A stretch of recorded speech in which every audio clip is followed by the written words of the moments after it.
While Russian losses has been high during almost the entire conflict, when they try to attack Ukraine's fortified position, their losses add up quickly.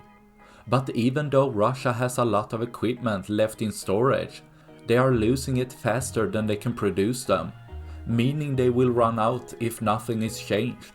Which is why each equipment, armored vehicle or tank getting damaged, immobilized or destroyed leaves Ukraine with one less to take care of tomorrow, slowly ticking down Russia's stocks to empty, one piece of equipment at a time, leaving one less for tomorrow.